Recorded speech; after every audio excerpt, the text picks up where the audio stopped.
This is Guardian Radio, your station for up-to-the-minute news, intelligent, interactive, and engaging conversation. 96.9 FM. The views and opinions of the hosts and guests are their own and do not necessarily reflect the position of the management and staff of Guardian Network.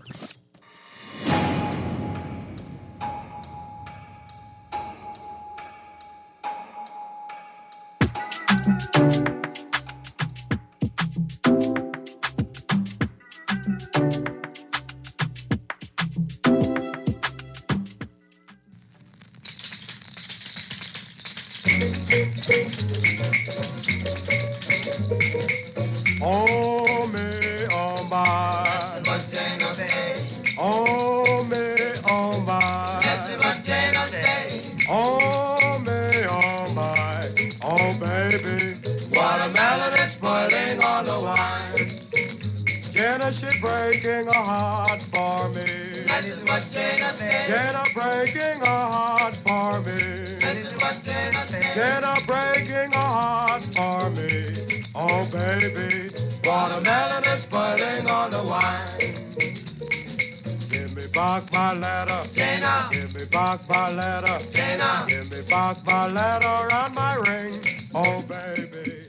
Good yawning this morning, and welcome back to Guardian Radio 96.9 FM, your station for fresh news, smart talk all day. It is Thursday, the 23rd of June, 2022, and you are on the clock with Erin, Greene. If it's a Thursday, that means it's a Culture Thursday. And don't worry that we started the show a little late today because we've got 2 full hours of culture and agriculture today. I got a day full of guests, including Mr. Phil Davis Jr., Phil the farmer man, Eden Farming Club, joining me to talk about culture, agriculture, some aquaculture, and a whole bunch of building a culture of appreciation for things that grow in the Bahamas.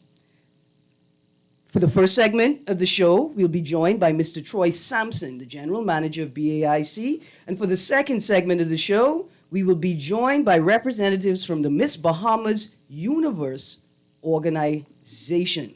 Good morning, Mr. Davis Jr. Top of the morning. Thanks for having me here again. Yeah, man, absolutely. Okay, so I wanted to start the show talking about spatial awareness. So let's do this. That song we opened the show with is Watermelon Spoiling on the Wine by Blind Blake. I, nor the Guardian, own the rights to any of the music I play on my show. This is purely and solely an educational exercise. And if I had 15 years on me, it would be like a little punishment for all y'all children that don't like your own culture, right? But that's all it is. That's all it is. And that version of Watermelon Spoiling on the Vine, this is the first time I've ever heard it. First time it ever popped up when I've been searching on YouTube. And the recording is the quality is just beautiful. You pick up so much in the song, the musical stylings, the lyrics, his cadence, the tone, everything is just amazing. And then I realized this boy wasn't even talking about watermelon.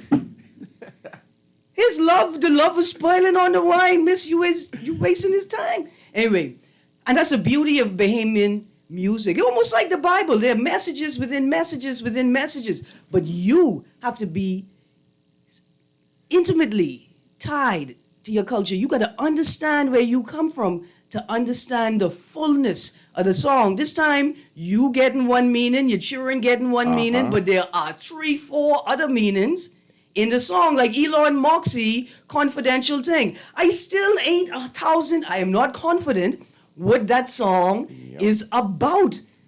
And that's not to say that I am not from Andres.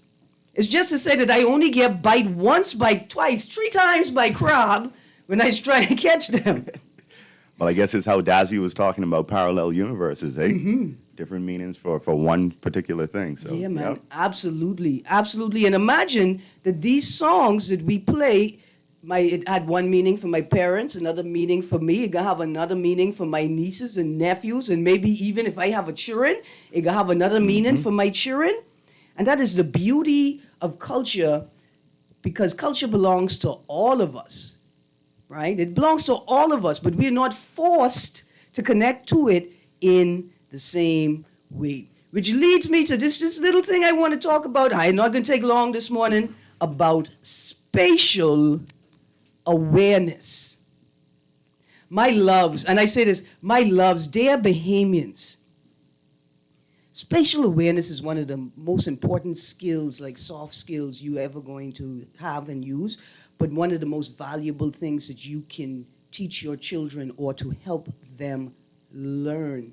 When you're looking at the billionaires and you notice I didn't say millionaires, the billionaires, multi-billionaires, a part of the toolkit they use to amass that wealth, one of those tools is spatial awareness, being able to walk into an environment, to read the environment and understand it, understand the dynamic nature of the environment, understand how you fit in right now, and how you can continue to move throughout that environment without being a detriment to the environment and the people in it. You see, that's how you make money ethically. Mm-hmm.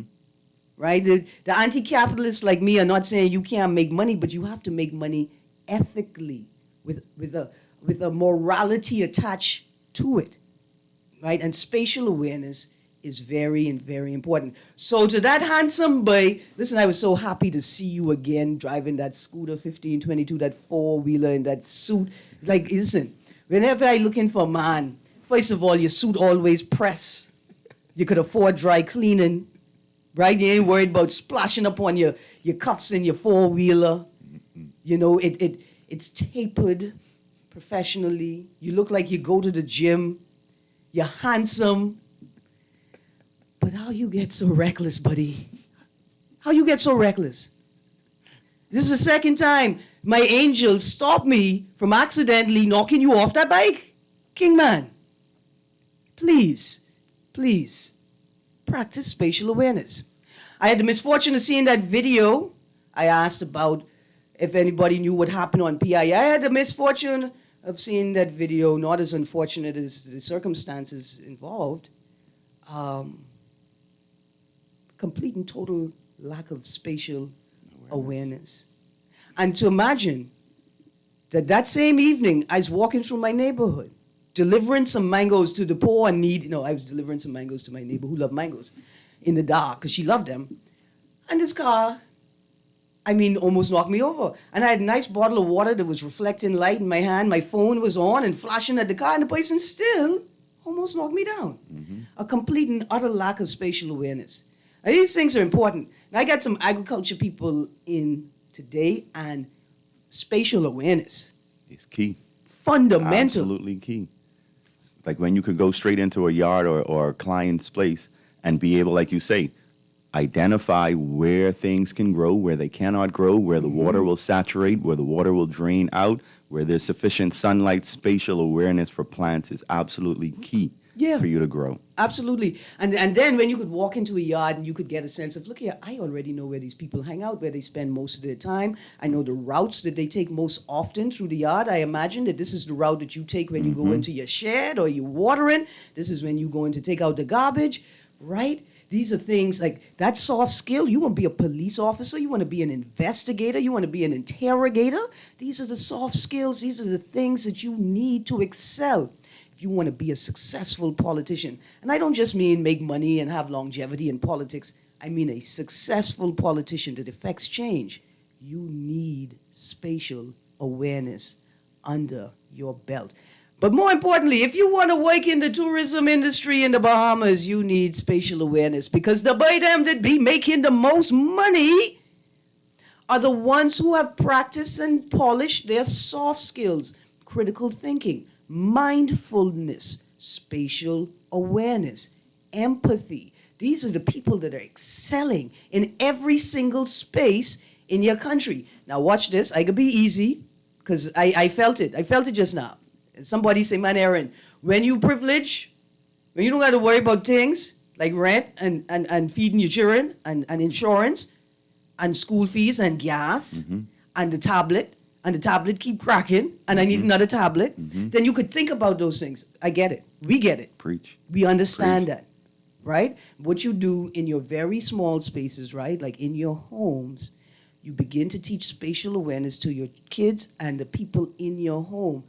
And once you are living in an environment where you know that the people most intimate to you respect you. Correct. And take time to protect your boundaries, Increase your frequency. right? Then you will begin to feel better, and you all collectively will begin to feel better, and you get a stronger step into the outer world. I'm telling you. So don't think this like, oh, you all privileged people that sit on the porch and drink tea at 10 a.m. because you ain't got a real job. You don't need it, right?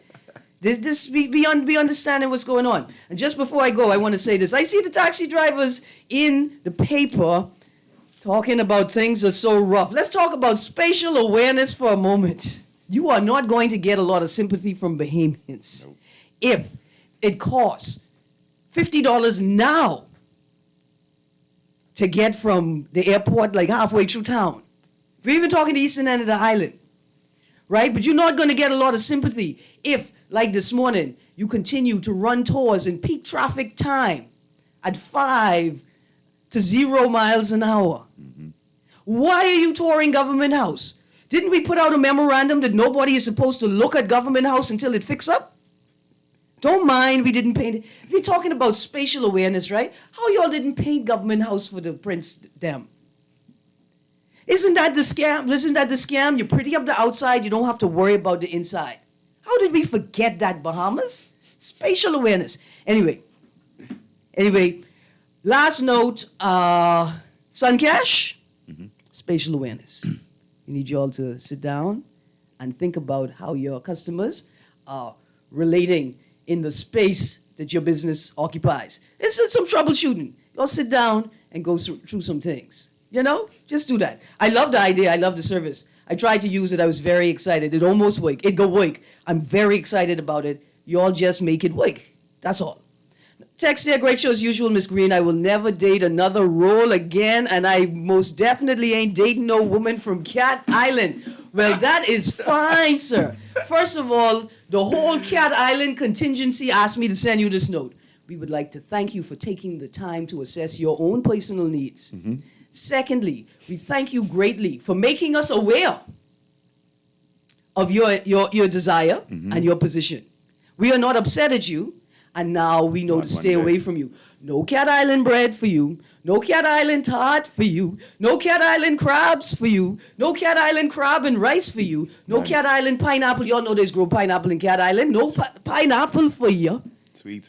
I don't think the people in Cat Island are that mad. I ain't that mad either. And that's more for us. That's what I was about to say. More for us. Thanks, brother. Listen, the guy from the States, the Bahamian guy from the States, say he hate Freeport girls. He say, I love me Zuma girls. I don't know what y'all Freeport girls did to this guy, but y'all don't go talk to the Cat Island girls, okay? Don't talk to Cat Island girls. Anyway, good morning, Texter. Thank you, and thank you very much. But Phil, we've got Mr. Troy Sampson, Executive Chairman for BAIC, waiting in the Zoom room. Producer, is he there? We're going to see right now. That's the GM. Oh, the general manager. Right, the general manager. My bad. Leroy Major. I am sorry. Mr. Leroy N. Major, Yes. MP, Yes. is the executive chairman. Correct. I'm sorry. I'm working on my plan. I told you about my plan, right? Don't worry, spatial awareness. I got you. Yeah. Good. Mr. Producer, is Mr. Sampson in the Zoom room? All right. We're going to check right now.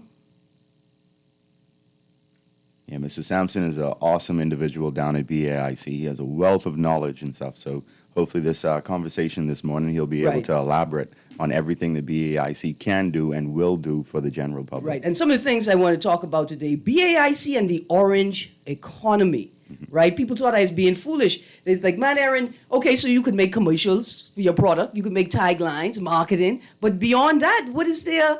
What do the orange economy and BAIC have to do with each other? I told them, boy, you wait and see. You'll be surprised, right? In fact, we have world-class artisans, Correct. right, that are using locally produced materials to create world-class goods, including a designer like Hall Taylor, right? Exactly. Bags and products known across the world. Just amazing. Producer? All right. Good morning, Mr. Sampson. We are We are working on it. I can't Working hear on me it? yet. Yeah. So we also have, one of the things I want to talk about is how does BAIC facilitate and assist the farmer and vendor, bringing produce and products to market. I think I hear Mr. Sampson in the background. Mr. Sampson? Good morning, Ms. Greene. How are you this morning? I am good, thank you. How are you? I am alive and getting better. Good. And you must be getting better because GNEP is on the ground. And who could be bad if GNEP is on the ground?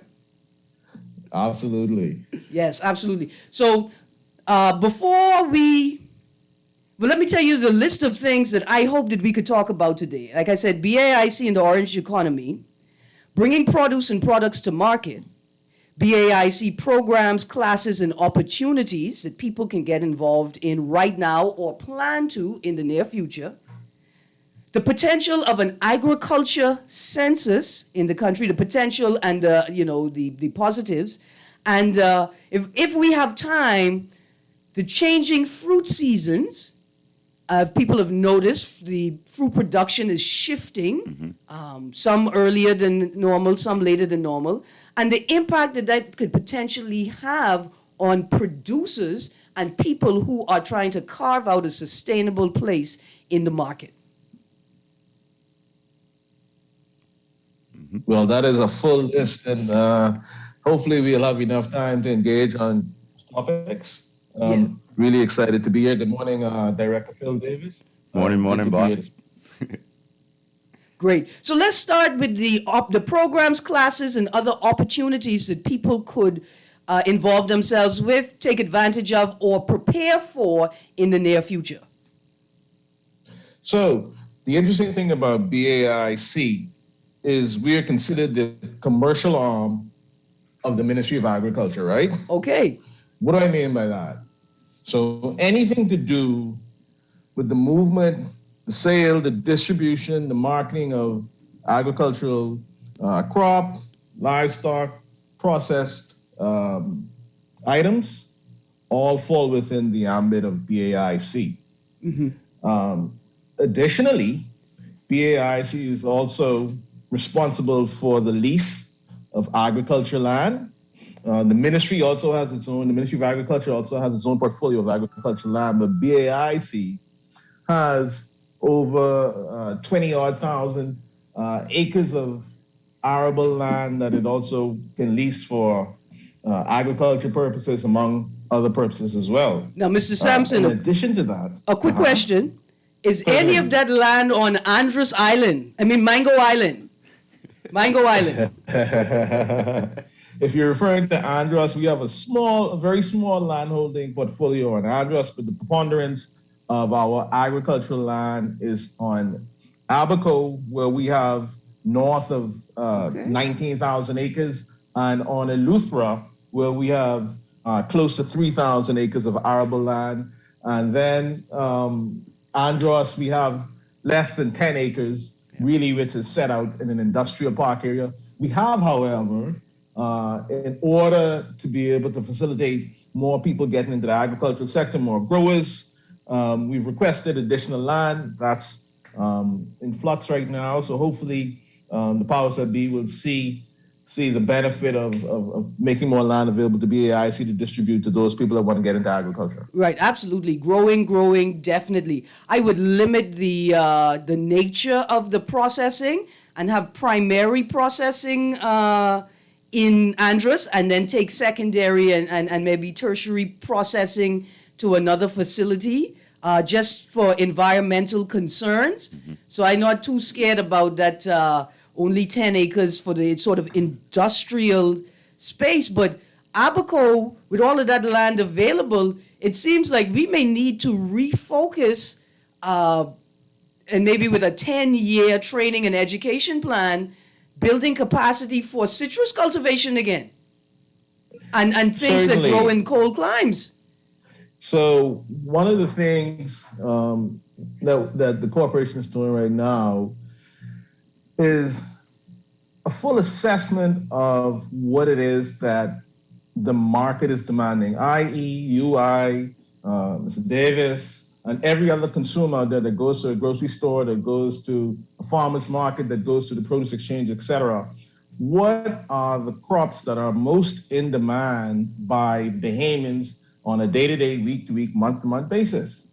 And then how do we begin to position our farmers to grow toward that demand, as opposed to, hobbyist farmers who grow what they like to grow, who grow what they know how to grow, which may not necessarily intersect with the demand that is demonstrated among consumers, everyday consumers, right? Mm-hmm. And so we're in the process of doing a couple of things. One, evaluating the market, and two, creating a crop schedule that now aligns these particular high demand crops with farmers on the islands that have the agronomy to grow those crops, right? Mm-hmm. And so farmers now in their own locale, where the agronomy lends to, say, for example, citrus, and we know that citrus is in demand, high demand. You get your oranges, your grapefruit, your nectarines, et cetera,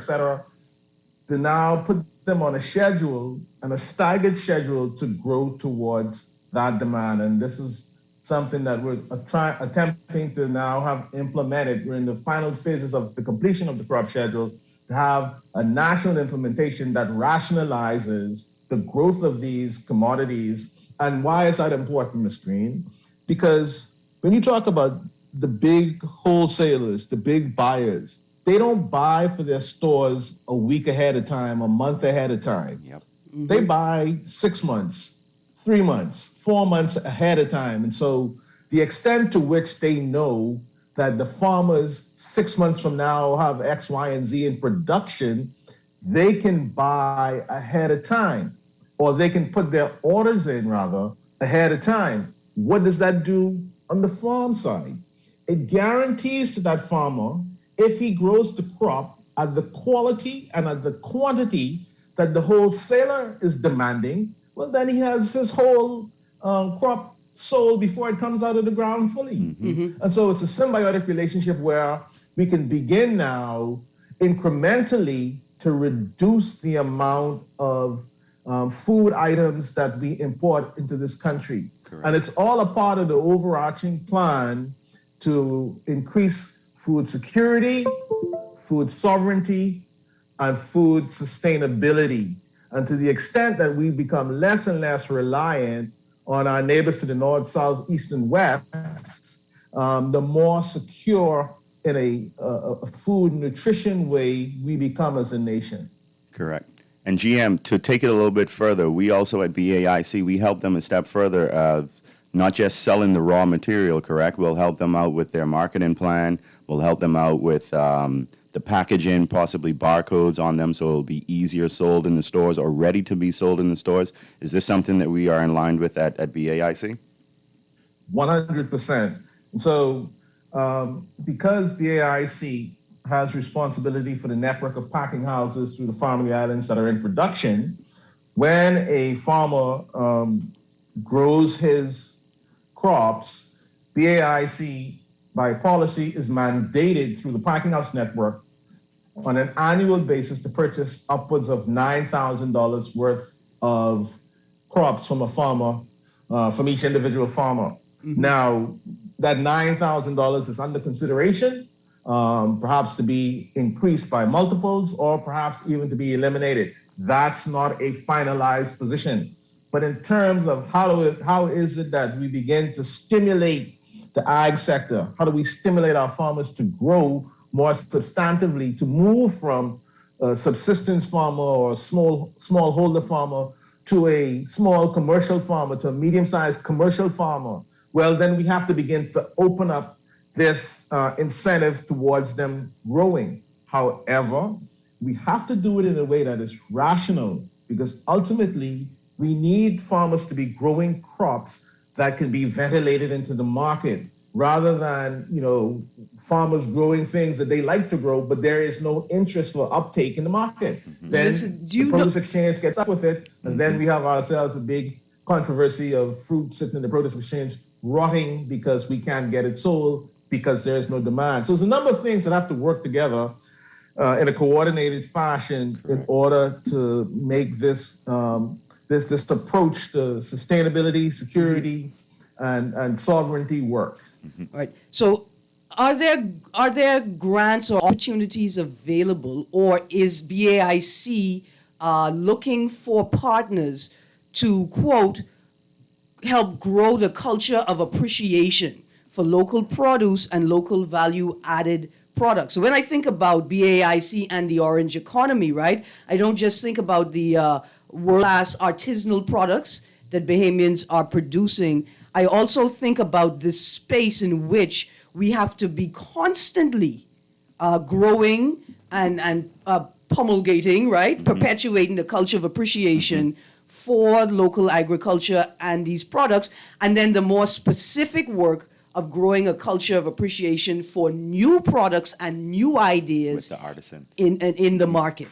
Are there opportunities for creatives to come in and support the work that BAIC is doing? Great question. And to kind of tie in what you were talking about earlier, so the spatial awareness of who we are, what we have, I think is very important to this conversation. Anytime you talk about agriculture, and I learned this years ago from the venerable William Godfrey Eneas, who at the time I think was the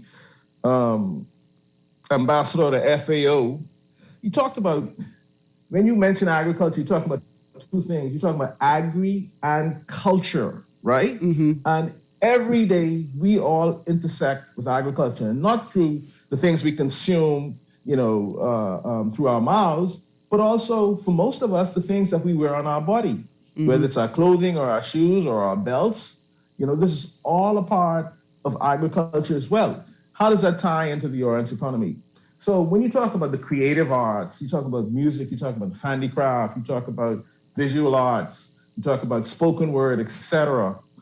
These are all things that have a direct impact in terms of how do we distill our culture, who we are as a people, the flavor profile of the food that we eat, the rhythm of the music that speaks to everything that is in us, our African past, our European influences, our America's influences, right? And BAIC is embarking upon a transformation to be able to be an organization to facilitate the growth and the development of our culture. That is important within the context of, the Bahamas being a signatory to the United Nations Sustainable Development Goals. Embedded within those goals, Ms. Greene, the 17 goals are a number of things that focuses on the development of culture and youth and women, rural areas, the alleviation of poverty, etc. How best do we now create opportunities for our creatives than to create a platform where those expressions could be highlighted, could be supported? And as you asked earlier, whether it is we're working collaboratively, yes, we are. As a matter of fact, we have several MOU arrangements in place with other governmental and non-governmental agencies to begin to be able to more tangibly support our creatives in a way that perhaps heretofore hasn't been seen. No, BAIC doesn't give grants, but what we do have, as I mentioned earlier, thousands of acres of land. Some of that land, the vast majority of it is earmarked for agriculture. But as I also mentioned, some of it is earmarked for industrial purposes. I have a quick text. Somebody wanted to know, where do they go to apply for land for non-agriculture purposes?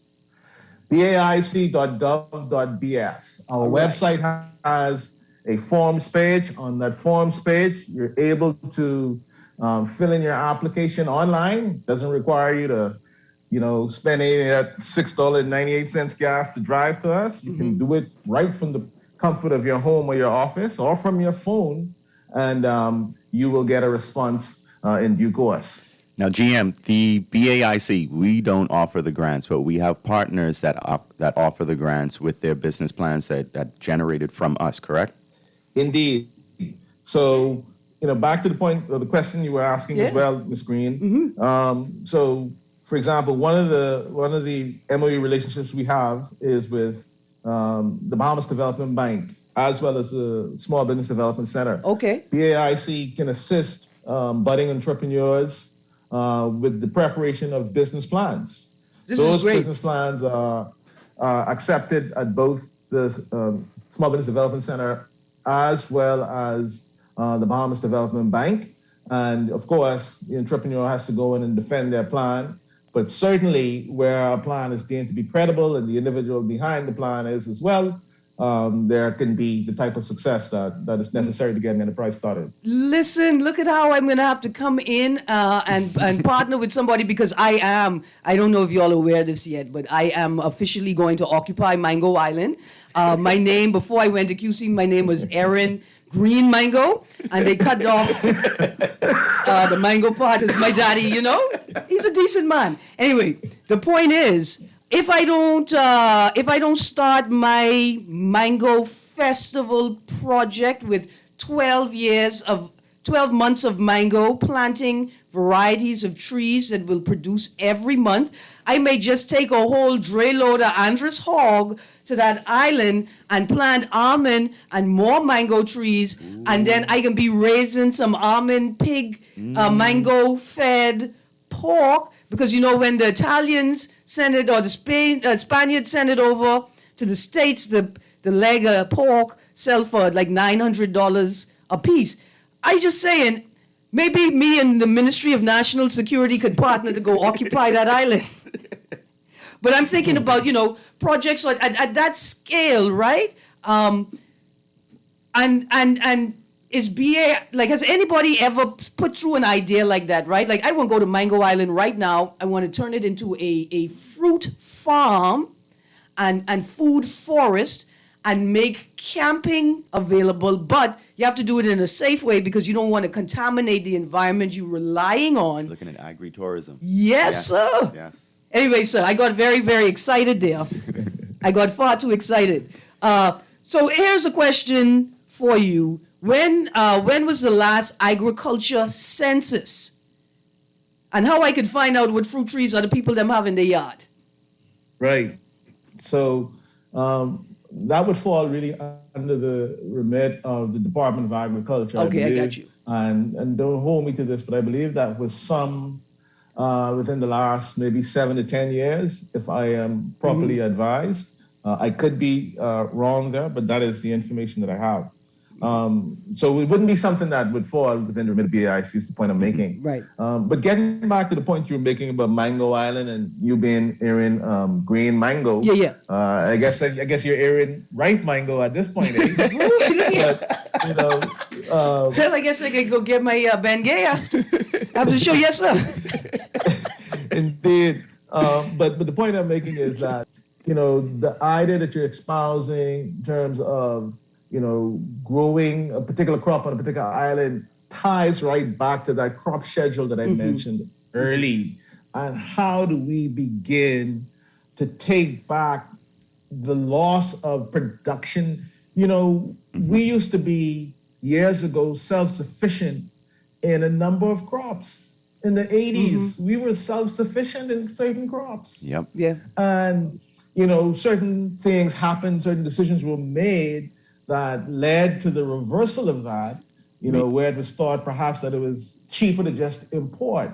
That was the plan. That was the plan from the state, subsidizing the farmers over there to make the pricing unattractive for our own at home. Yeah. Exactly. And so while you may have gotten some advantages in terms of price, the question remained about whether you were getting the same quality. Growing locally does a number of things beyond just stimulating the local economy. It also brings, as you talked about earlier, Erin, it also brings spatial awareness to your food. You're now talking about the proximity of your food from where it's grown to your table. That is important because now I don't have to have any additives. I don't need to have it Colorings, stored nothing in like that. chill rooms or frozen rooms for an inordinate period of time.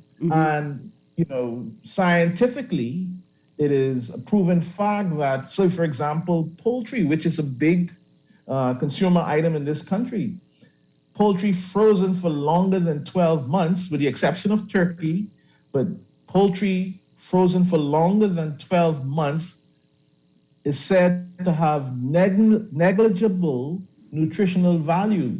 So you're really only eating those birds have been frozen for over 12 months, only eating it for entertainment. Yep. And fiber, that's all? Yep. Yeah? Wow, 12 months. And we know that in practice could be much longer. But go on, Phil. Now, spatial awareness, GM. We were looking, is it possible for us to talk about how we were looking with partnering up with housing? So where we're going to start to do these housing developments where we are going to place in possible fruit trees and stuff like that within the area or in people's yards, and we'll know exactly what's growing like that. Wow, okay. Absolutely. I think tremendous. And, you hear this notion of food deserts, which isn't, a common phenomenon in our country just based on, again, spatial awareness and proximity. We're not a vastly large group of islands. And so, people typically have ready access to food. But being deliberate and intentional about the design and the development of subdivisions and how fruit-bearing trees. I mean, I think we're all, old enough to recall either our parents or our grandparents' yard, being laden with varieties of fruit-bearing trees. And we've kind of gone away from that. But to now, as the saying, to be intentional about the design of communities to ensure that, fruit-bearing trees are accessible, and the sense of community that creates when people can congregate around a mango tree, around a sapodilla tree, around a ganap tree. Those were the places that, in a lot of cases, were the center of communities. And again, I think Director Davis was alluding to a particular subdivision on a particular island that has a location of approximately 100 acres from BAIC, and how that particular subdivision should have elements of fruit-bearing trees as a part of its overall design contemplation. And what I love about this idea is it's a continuation of a policy that's been entrenched in governance culture, right? Your initial low-cost homes, alternate cost homes had fruit trees, and you could get your option of one fruit tree or two fruit trees. So this is a lovely expansion, and hopefully people will begin to develop communities where we all share a courtyard and we can all share a complement of trees, right? And then sharing the benefit of producing from those trees as well. Mr. Sampson, we've got to go to a break. When we come back from the break, I'd like you to tell people how they can get in contact with BAIC to ask questions that they may have generated from this discussion and more questions. And then I have a special question for you that is not on the list. You may have to play one round of the How Bahamian Are You local food game show. So we're going to go to a break. You guys stay tuned to Guardian Radio 96.9 FM. You're on the clock with Erin, Greene, and the Agriculture Men. We will be right back. Deep fried juicy pumpkin, bananas, peas and corn, breadfruit, lime, lemon, orange, sours, potato, onions, carrots. That's not good for making tea.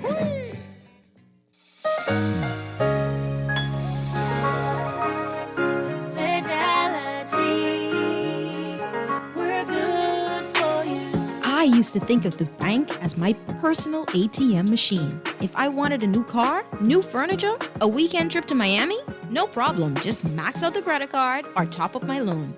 I was a big baller until I realized that 75% of my salary was going to pay back all those loans. Fidelity's personal financial coaching was the best solution. Fidelity gave me a plan with a debt consolidation loan that has a built-in savings that pays 5% interest. I now only have one low monthly payment plus money in my pocket. Give Fidelity Bank a call at 356-7764 in Nassau or 352-6676 in Freeport.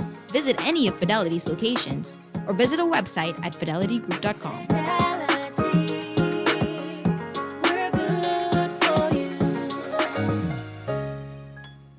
Like what you're hearing on the show? Want to support the conversation? Sponsor On the Clock today. Call Janet Lees at 302-2304. That's 302-2304. Be the solution. Sponsor On the Clock with Erin Greene, where she dissects, we discuss, and you decide.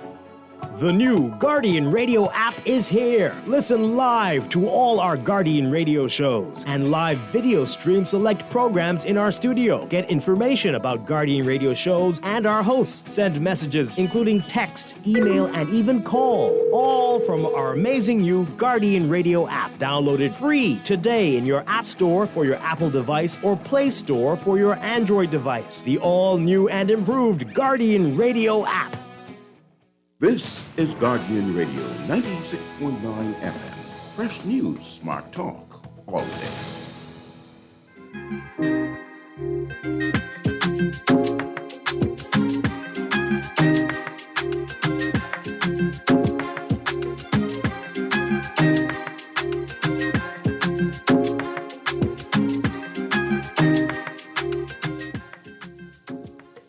Good morning and welcome back. Guardian Radio 96.9 FM. You're on the clock with Erin Greene. Sorry it took us so long to get back. Phil and I are currently diving into a bag of Gnep. Studio, the Gnep is on the ground. They're early. I need all my island storytellers and holders of oral knowledge and oral tradition. That's when you don't really write the story down. You remember what your Grammy tell you. I need you all to sit and tell us what's happening, right? A lot of people don't understand how indigenous culture works, but a big part of it is spatial awareness. You got to be aware of what's happening around you and why it's potentially happening. And so I'm a little concerned because people say when you see Gnep too early, it could be a problem, you know. But it's been very, very cool so far. Every time it gets a little hot, the sky say, oh, we can cool it down, And this is a good thing. Mr. Sampson, just very quickly, I got a text here that says, Erin, when you say Mango Island, you're being rude. And I want to say to you all, listen, I would not do that because I'm scared of getting pinched by all the old people who will pinch me. There is an island called Mango Island. It is off of Andros. Somebody sent me a video from somebody today. I've seen it with my own eyes. But why ye of little faith, trying to pass that little faith on to the rest of us? The Bahamas has 700 islands and 2,300 rocks and keys. You hear that? 700 islands and 2,300 rocks and keys. And somebody tell me each and every one of them have a name. And Mango Island. All right, I got another text. Great show as usual. How could we make agriculture popular to the young kids? Because people see as a poor man job or Haitian job. Okay, if you really, I tell you all the time, Rasta on the road selling tamarind and scarlet plum for $12 and $14 a pound. I love that question that just came up because the next segment that we have coming up with these beauty contestants and these queens is exactly how we're going to make it attractive. So I'm partnering up with the beauty contestants and they're going to get involved in it. So what I was showing is that if somebody who's quote unquote born with a silver spoon inside their yard, getting their hands dirty and stuff, if I could have a beauty queen inside the yard showing these young girls that it's not just for the person over the hill to get involved, digging in the dirt and everything. You can be of a very, very high stature and still taking care of your family. Right. Listen, first of all, technology, right? So one of the ways to make it attractive is fix the systems. Make sure the electricity works all the time, 1,000% of the time. And the telecommunication systems as well, right? Because I'm a young person, I want to secure my crops. I want TV up, little hidden cameras up, but they can only work if the systems they run on are also functional, right? These are the things that will make... Most definitely. Right? The next stage of farmers are doing everything from their phone, like you're saying. They can turn on sprinklers, turn off sprinklers, put shades over crops. They can do anything straight from their phone. Yes, absolutely. I've got a text here. Oh, yes, sir. Please, jump in. Yeah, so you know, the agricultural sector is vast, and I think a lot of times we localize it perhaps to what we have seen historically, but there is a whole area of science dedicated to agriculture. You have botanists, you have agronomists, you have soil scientists, you have plant pathology, entire area of science. You also applied business sector that is critical to the agriculture value chain. You have people that are responsible for logistics, the movement of agricultural product across the globe, right? Yep. You have people in the transport sector related specifically to agriculture, marketing, agri-economics, and a whole plethora of things. You have processors, people that take, whether it's mangoes or tomatoes or pumpkins, papayas, etc., and convert them into sauces, jams, jellies, seasonings, juices, wines. There is such a broad consideration when you talk about agriculture, not to mention you tie it back to the orange economy and particularly the handicraft sector. So if we don't have the silver palm or the palm top to make the hats and the bags and the baskets, then that whole aspect of our culture is eliminated. The basis of that is agriculture. Yep. Even if we now begin talking about the batik or androsia, that fabric that is inlaid with the cotton material, right?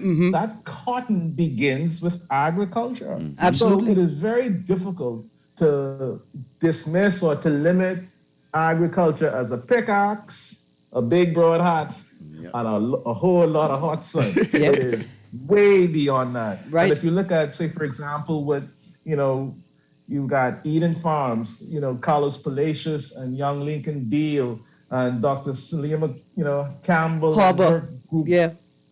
Exactly. These people are taking a very scientific approach to the production of food. And so I think if we're going to get our young people into, have to recast what agriculture really represents and what the opportunities are in it. And to say, no, our grandparents, they did what they had to do with the technology they had available to them. But here's what it looks like in the modern world. And even if you just, on your summer trips, drive through any small town and you will see the combines in the field. To the extent now, people are using automated combines to harvest corn, acres and hectares of corn. And so, it's a big area where there's great opportunities for young, smart people, not, only people who perhaps were at the back of the class. Correct. Yes, absolutely. I mean, it's just a wide space. Whether we are working collect on Ragged Island into the tamarind production capital of the Caribbean, and we're going to be contributing to the culinary world because all we know is tamarind sauce and tamarind balls. We don't know Worcestershire sauce and A1 sauce and all of the culinary applications across Europe and Asia. The tamarind is, me personally, I gonna just be selling my beet salt. I just make beet salt, right? I infuse beet water into my salt, and then I serve it with Scotch conch, right? So you get a plate with your conch in your traditional Scotch conch, not like fancy Nassau people, Montague Ramp Scotch conch. I talk in Old Island Scotch conch where you keep and you scotch it up and then you dip it in the salt. You see the salt look like the salt is like a pink sand, and then you dip it in the mango pepper sauce, almost like how you do like a tequila shot. Your salt and then your sour pepper, and then you take a bite of it and then you go back, right? And so that's like that's me doing that. Not a massive production, but imagine if hundreds of us culinary vendors were not just making products, but producing experiences, culinary experiences like that, right? Then we grow an industry of individual workers, because there's some people that like to work like that, and then there's some people who are like, look here, I can go out on that field and I can collect 1,200 bale of tamarind this season. Now you add an intangibility to your product. Yeah. Yeah. Separating yourself from the world. Exactly. And if you think about Jamaica and how jerk has taken over really the planet, that's their flavor profile. And we've adopted it as a part of ours as well. But how do we, through the orange economy, how do we, through, the agricultural sector, through tourism, et cetera, how do we begin to take our flavor profiles and really create something dynamic and exportable to the world, right?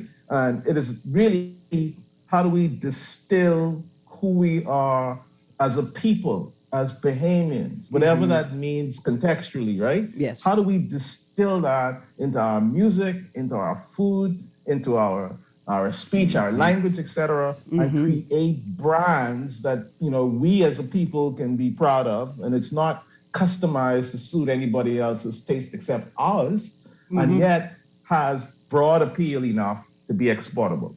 Absolutely. It's so entrenched. When you're talking bad to your children, you say, I can beat you. You say, I can beat you like I beat them eggs for that cake, right? Like it's just a part of who we are. Now, sir, I am all out of time. And with the tamarind switch. Right? Oh, no, mama. Tamarind is for money. We make money with tamarind. We don't beat children anymore. But I've got a text, and then I've got a question from the game show, Local Food Edition. So the text says, excellent show, Lady Greene. You know I extra love when you talk about agriculture. To the BAIC General Manager, I consistently see some extremely huge, naturally grown crops from Andres, especially when it comes to bananas and plantain, way bigger than what we import from overseas. That soil in Andres is magically fertile. Please work to acquire the same amount of acres, or 2 to 3 what BAIC has in Abaco. It's not just the soil, it's the nature of the land itself, right? Some people call it Obey, I call it natural magic. Some people call it Wittig sand, I call it limestone potential. But there's something special about Andres. Okay, Mr. Sampson. Yes, I'm here. All right, are you ready for your question? I know. This is the game where there are no wrong answers, unless, of course, that answer is Johnny Bread, okay? So you know what not to say. I can give you 2 quick ones. Pea soup and doughboy or split pea soup? Pea soup and doughboy. Okay. Okay. Why? He's a Cat Island Well, man. listen, as a young boy, that's what I grew up off of, right? I mean, pea soup and doughboy was the thing. I mean, split pea soup, I guess that was, but for me, pea soup and doughboy was the thing. What I grew up off. Even I think there's even some songs that mention pea soup and doughboy. Absolutely. I think talked about this. Absolutely. Okay. Thank you very much, sir. I'm all out of time, but stay in the Zoom room. Don't leave yet. And if you get kicked out, jump back in if you have a little bit more time. All right. Thanks for having me. Thank you very much. Troy Sampson, General Manager, BAIC. Thank you very, very much. Thank you, producer, for your patience. Audience, we got to rush to the news break. I'm so sorry. And we will be right back after the news break with the continuation of On the Clock, Culture Thursday, Agriculture Special. Stay tuned.